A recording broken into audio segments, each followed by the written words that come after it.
আসসালামু আলাইকুম। দেখুন আমি আজকে চিকেন রোস্ট বানিয়ে দেখাবো আপনাদের। এই জন্য আমি একটি চিকেন রোস্টের আকৃতিতে কেটে নিয়েছি সুন্দর করে। এর ভিতরে আমি এখন দেখুন গোলমরিচ, জয়ত্রী, জয়ফল বাটা 1 টেবিল চামচ দিয়ে দিব। তারপরে দিয়ে দিব আমি বাদাম বাটা 3 টেবিল চামচ। তারপরে আমি দিয়ে দিব দেখুন বাদাম বাটা দিয়ে দিচ্ছি। তারপরে আমি জিরা বাটা দিয়ে দিব 1 টেবিল চামচ। এই যে আমি জিরা বাটা দিয়ে দিলাম। এখন রসুন বাটা দিলাম 1 টেবিল চামচ এবং আদা বাটা দিয়ে দিলাম 1 টেবিল চামচ। আমি এখানে সামান্য পরিমাণ লবণ দিয়ে দিব আর 1 টেবিল চামচ মরিচের গুঁড়া দিয়ে দিব। আর পরিমাণ মতো লবণ দিয়ে দিলাম।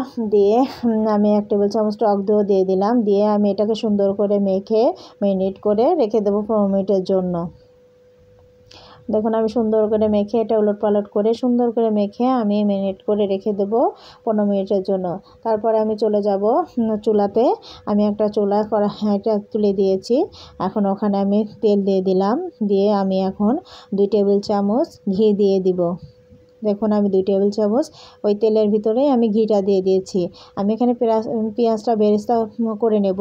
পেঁয়াজটা ভেজে নিলে ঘিটা দিলে পরে ভাজা পেঁয়াজটা ঘ্রাণটাও অনেক আসে এবং রোস্টের এই স্বাদটাও বেড়ে যায়। দেখুন আমি এখন পেঁয়াজ কুচিগুলো দিয়ে দিচ্ছি। আমি পেঁয়াজ কুচিগুলো সুন্দর করে বাদামি রং করে লাল লাল করে ভেজে নেব। পেঁয়াজ বেরেস্তাটা দিলে দেখতেও সুন্দর লাগে, আবার পেঁয়াজ বেরেস্তার জন্য রোস্টের টেস্টটাও বেড়ে যায়। এই রোস্টটা আমার বাচ্চারা পোলাওর সাথে খেতে খুবই পছন্দ করে। দেখুন আমি ভেজে নিচ্ছি সুন্দর করে। এই যে আমার প্রায় বাদামি রং হয়ে আসলো। এটা আমি তুলে রেখে দিব। তুলে আমি সামান্য পরিমাণ একটু চিনি দিয়ে 1 টেবিল চামচ চিনি দিয়ে আমি এটা সুন্দর করে চটকে গুঁড়ো করে রেখে দেবো পরে। দেখুন আমার হয়ে গেছে প্রায়। পরে আমি এই রোস্টের তেলের পেঁয়াজ ভাজা তেলের পরেই আমি মশলা দিয়ে দেবো। তেজপাতা, দারচিনি, এলাচ, লবঙ্গ আমি দেখুন দিয়ে দিচ্ছি তেলের পরে। এটা ভেজে হয়ে আসলে মাখানো মাংসগুলো আমি দিয়ে দিচ্ছি। দেখুন আমি এখানে বেরেস্তাটা করে রেখেছিলাম। এর ভিতরে 1 চামচ চিনি দিয়ে আমি সুন্দর করে এটা মাখিয়ে রেখে দিব। আমার মাংসটা দিয়ে আমি কষাতে দিয়ে দিয়েছিলাম। দেখুন মাংসটা কষানো হচ্ছে। এখানে সুন্দরভাবে আমি একটু নেড়েচেড়ে দিচ্ছি। নেড়েচেড়ে দিয়ে আমি এটা এর ভিতরে এখন আমি একে একে দেখুন আমি একটু কিশমিশ দিয়ে দিলাম। কিশমিশ দিয়ে আমি এখানে সুন্দর করে নেড়েচেড়ে দিচ্ছি। কিশমিশ দিয়ে এটা আমার কিছুক্ষণ ফুটবে, এটা স্বাদ বেশি আসবে। কিছুক্ষণ ঢেকে দিলাম। ঢেকে আমি কিছুক্ষণ পরে আবার ফিরে এসে আবার ওটা উলটপালট করে নেড়েচেড়ে দিব। নেড়েচেড়ে দিয়ে আমি এখানে সামান্য পানি অ্যাড করব।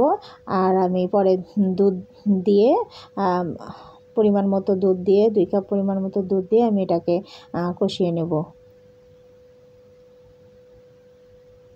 সুন্দর করে কষাই নিচ্ছি।